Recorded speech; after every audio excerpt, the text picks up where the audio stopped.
Olá a todos, sejam muito bem-vindos ao Histórias Clínicas. O meu nome é José Carlos Santos e hoje continuamos a debater temas relacionados com a urologia.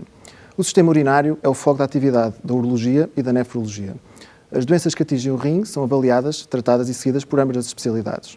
O trabalho em equipa é determinante em muitas das patologias que podem atingir este sistema.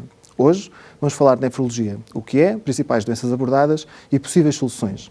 Tenho comigo o Dr. José António Lopes, médico nefrologista. Olá José, muito bem-vindo às Histórias Clínicas e antes de mais, muito obrigado por ter aceito o convite para participar no programa de hoje.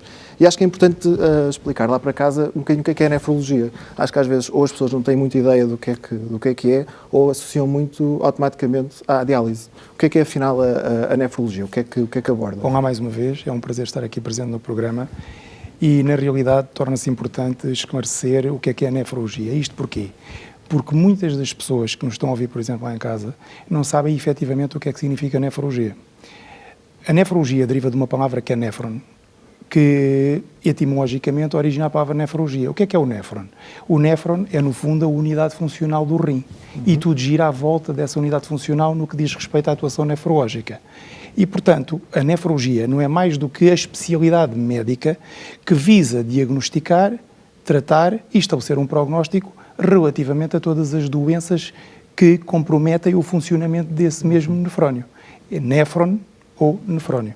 E, portanto, muitas das vezes há dificuldades em perceber quais as diferenças que persistem entre a atuação nefrológica e urológica, e nesse contexto eu devo esclarecer que há uma grande interação entre ambas as especialidades. Elas funcionam quase de forma não independente, ou seja, interagem muito uma com a outra, não só na abordagem de muitas patologias, como também na resolução dessas patologias. Sim. E a verdade é que são especialidades que são complementares, muito porque a urologia acaba por ser a especialidade mais virada mais vocacionada para a parte cirúrgica. Exatamente. Enquanto que a parte, isto é o que nós muito classicamente... Exatamente, é uma forma mais simplificada de ver a questão. E o trabalho em equipa aqui é essencial. É essencial. E isto porquê? Porque em várias doenças nefrológicas a causa é maioritariamente ou exclusivamente urológica. E neste contexto, muitas das vezes, a terapêutica urológica, que por vezes até é uma terapêutica que não é muito complexa, mas que exige uma abordagem quase que imediata ou o mais célere possível, faz com que o problema nefrológico venha a ser resolvido.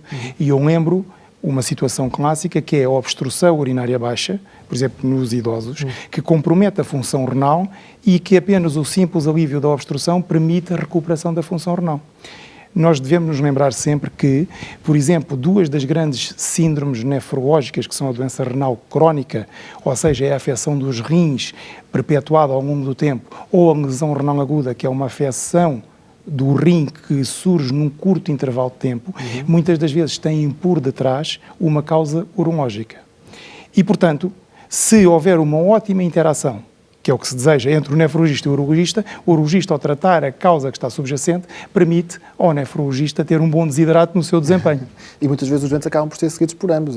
Exatamente. Muitas das vezes, muito frequentemente, o mesmo doente é seguido simultaneamente, quer pelo nefrologista, quer pelo urologista, e, portanto, o desempenho de um está intimamente relacionado com o desempenho do outro. E para dar uma ideia que eu acho que as pessoas acabam por não ter, a população em geral e os doentes que nos chegam, as pessoas acham que o rim serve exclusivamente para produzir a urina, e a verdade é que a grande função é. Mas a verdade é que o rim pode ter outras causas. Exatamente. O rim, não há dúvida, que desempenha um papel fundamental na manutenção da homeostasia do organismo. Tem uma função eminentemente excretora, ou seja, vai eliminar todas as substâncias que são produzidas e que são excretadas na urina e que são potencialmente tóxicas se acumuladas no nosso organismo, mas a função do rim não se circunscreve única e exclusivamente no controlo da excreção destas substâncias e no controlo da excreção de água. Vai muito para além disso. O rim, sabe-se atualmente, que tem também um papel muito importante em termos endócrinos.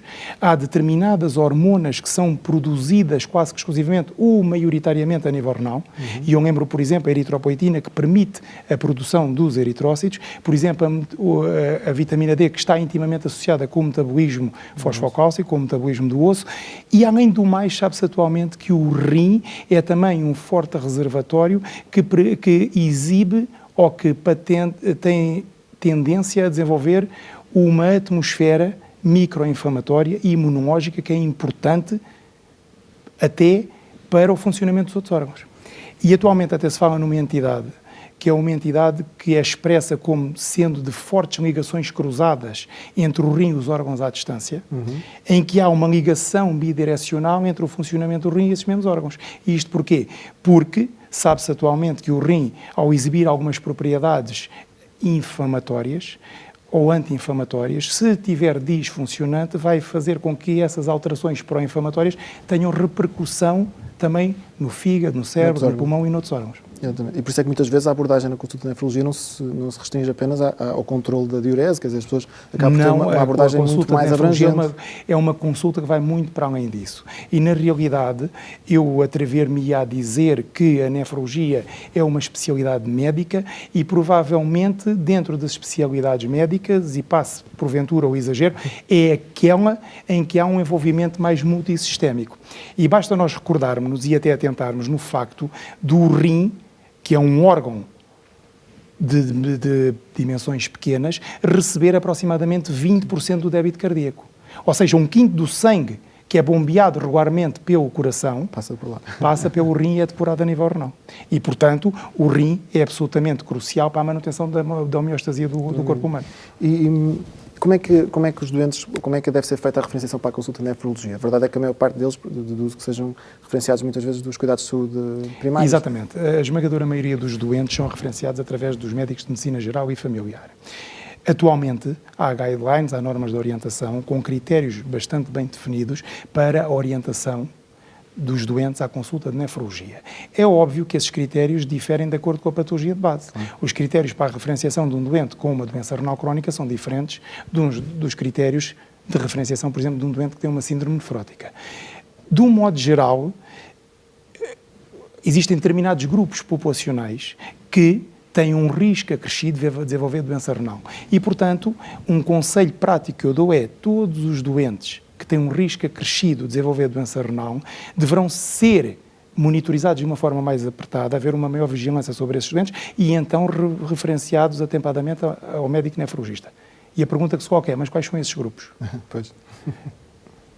O sexo masculino, o ser idoso, as pessoas de raça negra, doentes com diabetes mellitus e ou hipertensão arterial e doentes que, em análise de rotina, já exibam de forma indireta, através de alguns marcadores biológicos, compromisso ou da função renal ou estrutural renal.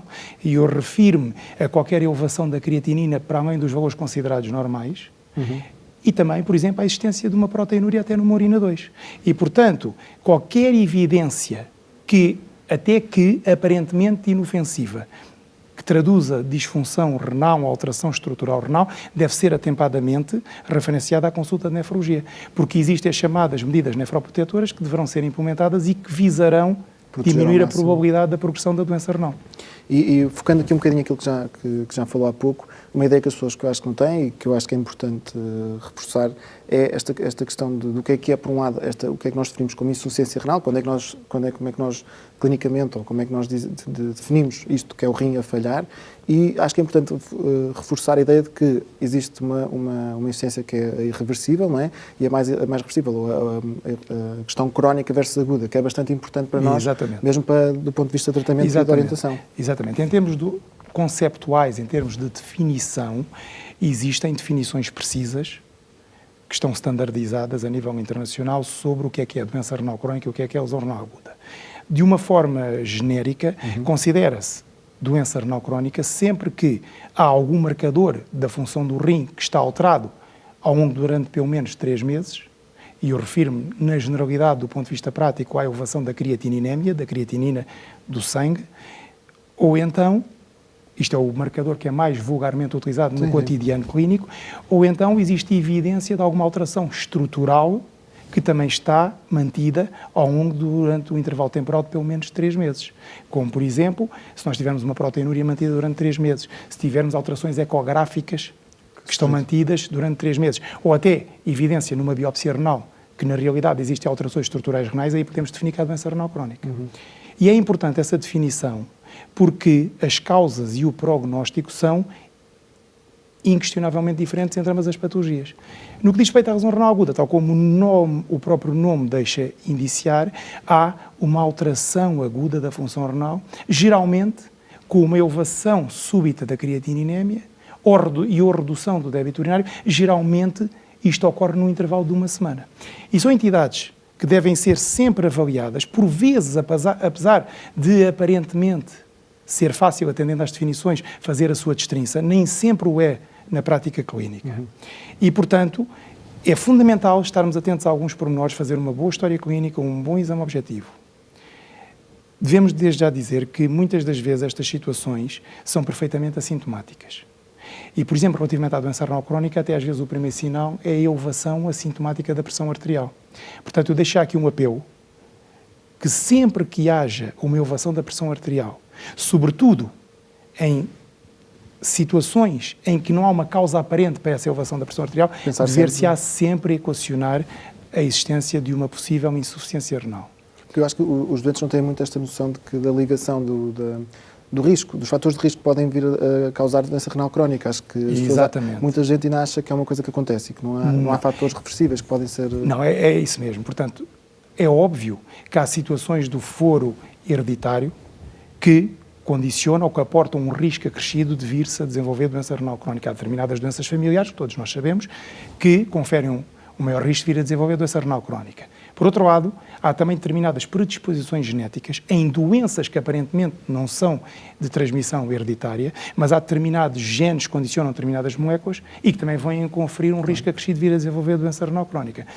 E as pessoas têm que terem atenção que, muitas das vezes, os fatores que estão na gênese da doença renal crónica ou que são considerados fatores de risco de maior progressão da doença renal crónica são fatores que são modificáveis, como, por exemplo, a obesidade, o tabagismo, o sedentarismo, a elevada ingestão de sal. Portanto, são tudo fatores, são atitudes higieno-dietéticas que são comuns a outras situações de natureza clínica, mas que deverão ser implementadas e que, em larga medida, conferem uma renoproteção ao doente que já tem algum grau de insuficiência renal. Uma das consequências possíveis da doença renal crónica, como vamos falar daqui à frente, é a possibilidade do doente eventualmente precisar de terapêutica de substituição renal. Vamos aproveitar agora e vamos visitar um bocadinho o que é uma clínica de diálise em Lisboa. A clínica de diálise, obviamente, serve para fazer diálise aos doentes. São pessoas que têm uma situação conhecida por doença renal crónica, portanto, na prática, os seus rins já não funcionam e necessitam de fazer este tratamento para assegurar a sua sobrevivência. Portanto, este tratamento habitualmente é feito em 3 sessões semanais, de cerca de 4 horas, e aqui durante o tratamento temos, na prática, uma máquina que substitui o funcionamento do rim. Passando os doentes aqui uma boa parte do tempo da sua semana, é importante que uma clínica como esta tenha, para além dos cuidados da assistência clínica, tenha também outro tipo, uma assistência, uns cuidados, digamos assim, mais integrados? Claro, é fundamental. Vamos ver, estes doentes, nós na Diaverum trabalhamos numa perspectiva de cuidados integrados totalmente centrados no doente, ou seja, cada doente destes tem um plano muito específico e personalizado. Não é só a responsabilidade do nefrologista, portanto o nefrologista trabalha com toda uma equipa que está de volta do doente. Essa equipa inclui o nefrologista, inclui o enfermeiro, inclui o nutricionista, um assistente social e um farmacêutico, e portanto toda esta equipa multidisciplinar trabalha em conjunto para cada doente e faz planos personalizados para cada um deles. E portanto é fundamental. Estes doentes têm, para dar alguns exemplos, têm, por exemplo, do ponto de vista da nutrição, têm muitas vezes que fazer uma dieta específica. A dieta não é igual para todos os doentes que fazem diálise, pode ser diabético, não ser, ter outras necessidades, e portanto há um plano nutricional. Todos os doentes têm, obviamente, o seu contexto social. Os doentes em diálise, isto é basicamente um corte transversal da sociedade, portanto os doentes que fazem diálise, ou seja, temos doentes que têm necessidades sociais muito específicas e, portanto, temos também o papel fundamental da assistente social. A medicação, por exemplo, da hipertensão arterial, para a anemia, para a doença do osso, que são tudo coisas que a doença renal causa, é também tratada por nós e, portanto, é muito importante o papel da farmacêutica e, obviamente, os enfermeiros têm um papel fundamental na sala e a trabalhar em conjunto com o médico nefrologista. Portanto, é muito importante ter esta perspectiva abrangente, centrada no doente.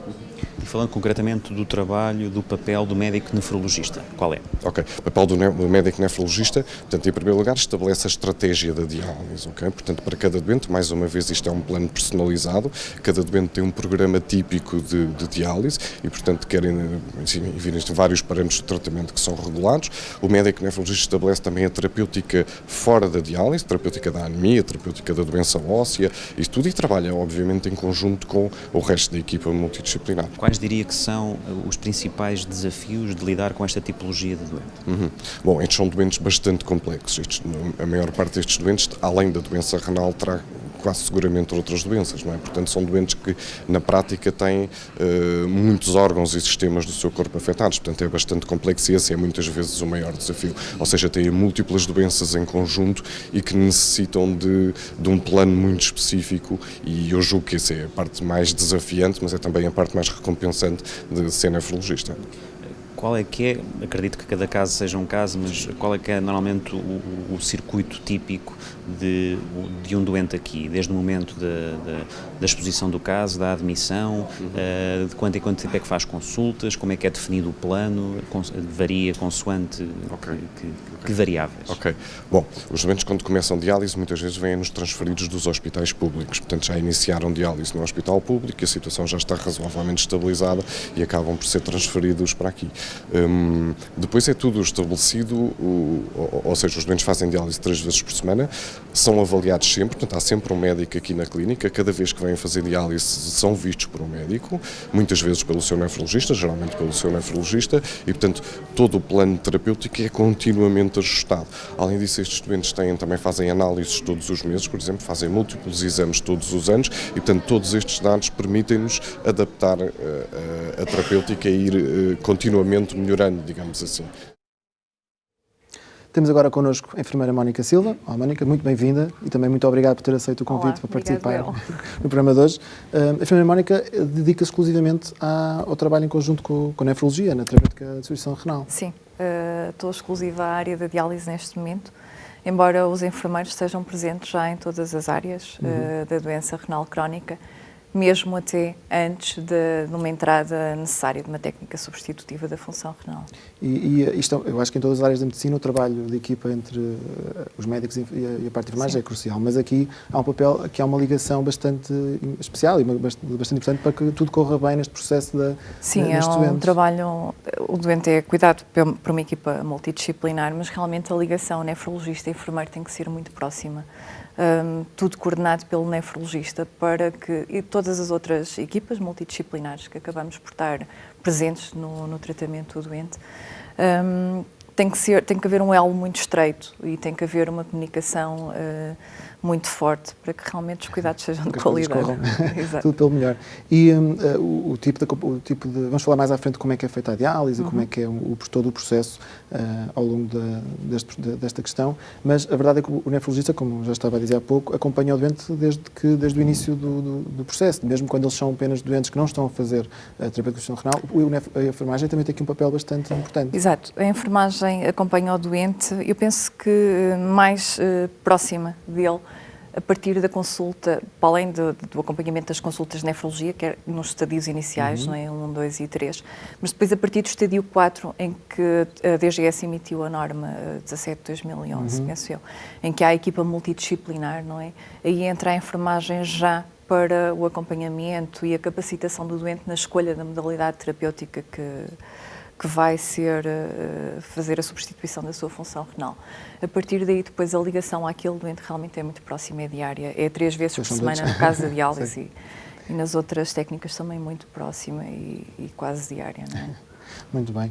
E pegando aqui um bocadinho naquela questão que estávamos a falar há pouco, estávamos a falar mais da insuficiência renal aguda, portanto, daquelas questões que potencialmente têm mais potencial, digo, de ser reversíveis.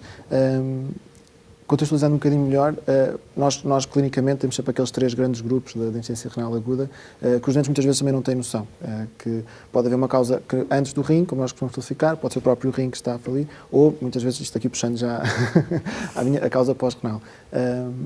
Como é que podemos explicar lá para casa melhor como é que isto é catalogado? Como é que nós dividimos estas categorias todas da insuficiência renal aguda? Exatamente. Relativamente à lesão renal aguda, há uma tipificação, uma tipologia, uma classificação de natureza morfológica ou funcional que permite distingui entre pré-renal, é uma classificação simples, pré-renal, renal e pós-renal. Eu vou fazer aqui uma analogia simples para demonstrar às pessoas que estão lá em casa como é que isto se processa. Isto basicamente é como o funcionamento de um carro. Eu, nas aulas que dou na Faculdade de Medicina de Lisboa, costumo fazer esta analogia para explicar de uma forma simplificada aos alunos como é que isto funciona. Ou seja, nós temos o motor do carro, aqui o motor é o rim. Se não chegar combustível ao motor, o motor não funciona e o carro não funciona. Se não chegar sangue ao rim, também o rim não funciona.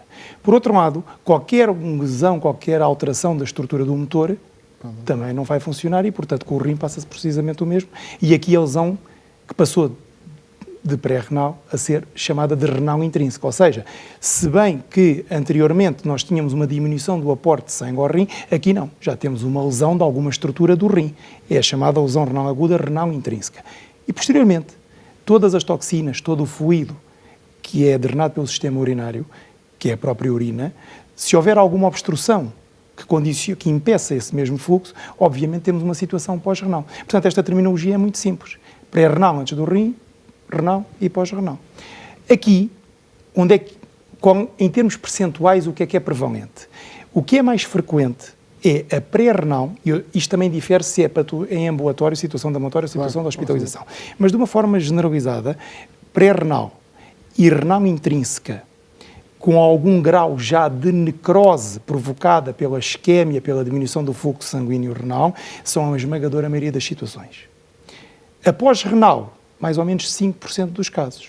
E é aqui, na pós-renal, que maioritariamente tem que haver uma excelente interação em termos de lesão renal aguda entre o nefrologista e o urologista, porque a esmagadora maioria das causas que condicionam pós-renal são quase que exclusivamente do foro urológico e, portanto, tem que ser aliviada essa obstrução urológica de modo a que a urina continue a escorrer normalmente no seu trajeto habitual. E uma questão que eu acho que os doentes nos perguntam sempre, seja no contexto urgente, seja no contexto de ambulatório, é até que ponto é que é reversível a situação? Até que ponto, a maior parte das vezes, a verdade é que felizmente muitas vezes os casos são reversíveis e o doente volta à sua função renal basal, mas pode haver situações em que isso não aconteça. Como é que podemos explicar isto? De um modo geral, na quase totalidade dos doentes, é óbvio que aqui há múltiplos fatores que influenciam a reversibilidade do quadro clínico da lesão renal aguda. Mas, de uma forma geral, os casos de lesão renal aguda pré-renal, após uma boa hidratação, geralmente de hidratação endovenosa, e correção do sangue circulante, da volémia, condicionam a recuperação da função renal para o valor pré-evento. E o mesmo se passa com as causas pós-renais. De um modo geral, aliviando-se a obstrução, a função renal, geralmente em 24 a 48 horas, começa a melhorar e atinge o valor basal. No entanto, como eu disse anteriormente, isto é muito influenciado pelo grau sobretudo pelo grau ou pela função renal prévia ao evento que disputou a lesão renal aguda. As pessoas que já têm algum compromisso prévio da função renal, as pessoas designadas de doentes renais crónicos, de um modo geral, recuperam para a função renal basal. Mas a probabilidade de reversibilidade completa é menor do que uma pessoa que não tenha alteração prévia da função renal. Claro. Mas, de um modo geral, repito, as situações pré-renais e as situações pós-renais recuperam para os valores de função renal prévios ao evento agudo. E na consulta, eu acho que aqui estávamos a falar um bocadinho mais da questão da pré-renal e mesmo da parte obstrutiva, é um contexto mais habitualmente de situação urgente, quer dizer, o doente habitualmente surge de forma mais imediata por causa da sintomatologia. Do ponto de vista da avaliação dos doentes, a insuficiência renal aguda é avaliada de uma forma bastante, pelo menos a primeira parte da avaliação, para fazer o diagnóstico, bastante simples, não são precisos exames muito invasivos para perceber exatamente o que é que se passa com o doente. É uma verdade. É um conceito que muitas vezes está constitui um mito que a lesão renal aguda requer exames complementares muito complexos. É totalmente o inverso. A lesão renal aguda, vamos lá ver de uma forma quase que lógica porque é que a lesão renal aguda é uma patologia cuja abordagem diagnóstica geralmente é muito simples. Porque as causas que a condicionam, que são as pré-renais. As pré-renais é todas as situações em que o sangue que está dentro dos vasos chega em menor quantidade ao rim. E as pós-renais. E aquelas pré-renais que são de tal forma graves que já condicionam lesão renal, são tudo lesões que, com base numa boa história clínica, num exame objetivo, numas análises simples, como por exemplo uma ureia, uma creatinina, um ionograma e uma gasometria arterial. E uma ecografia renal, muitas vezes só com a avaliação, tudo isto, em 95% dos casos, permite o diagnóstico etiológico da lesão renal aguda. E, conceptualmente, somente 5% dos doentes que têm lesão renal aguda é que deveriam ser referenciados ao nefrologista. Porque qualquer especialidade tem mais conhecimentos suficientes médicos para diagnosticar e até tratar estas patologias. Só aqueles casos de lesão renal aguda, renal intrínseca, que não foram descartados com esta avaliação clínica global, é que deveriam ser referenciados ao nefrologista para uma avaliação muitas vezes imunológica mais completa e para a realização, se calhar em última instância, de uma biópsia renal, para se aferir qual é o processo patológico que está a incidir sobre o rim afetado. Portanto, é uma situação que até é bastante simples de perceber. É uma situação simples que exige, obviamente, como em tudo na vida, alguns conhecimentos e muita experiência acumulada. Claro. Vamos aproveitar e fazer uma curta pausa. Voltamos já.